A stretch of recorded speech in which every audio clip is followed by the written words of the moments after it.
ఒకరోజు పావురం ఒక చెట్టు కొమ్మమీద నిద్రపోతోంది.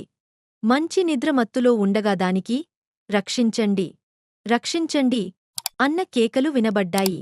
ఎవరా అని కిందికి చూడగా ఒక నీటిగుంటలో చీమ పడిపోయి ప్రమాదంలో ఉండటం గమనించింది. చీమను ఎలాగైనా కాపాడాలనుకుంది పావురం. వెంటనే దానికి ఒక ఉపాయం వచ్చింది. ఒక ఆకును ఆ నీటిగుంటలో పడేసింది. చీమ ఆకుమీదకు ఎక్కి ఒడ్డుకు చేరుకుంది. తన ప్రాణాల్ని కాపాడిన పావురానికి చీమ కృతజ్ఞతాభావం తెలిపి అక్కడి నుంచి వెళ్లిపోయింది. మరుసటి రోజు ఆ చీమకు కొంచెం దూరంలో ఆ పావురం కనబడింది. పావురాన్ని పలకరిద్దామని పిలిచేలోపు ఒక వేటగాడు చేతిలో తుపాకీతో పావురాన్ని వేటాడేందుకు సిద్ధంగా ఉండటాన్ని చీమ గమనించింది. తనను కాపాడిన పావురానికి ప్రత్యుపకారం చేయాలనుకుంది చీమ. వెంటనే దానికో ఆలోచన వచ్చింది. ఆ వేటగాడు పావురానికి తుపాకీ గురి పెట్టగానే కాలుపైకి ఎక్కి గట్టిగా కుట్టింది. ఇంకేముంది, వాడి గురి తప్పింది. ఆ శబ్దం విన్న పావురం అక్కడి నుంచి రివ్వున ఎగిరిపోయింది.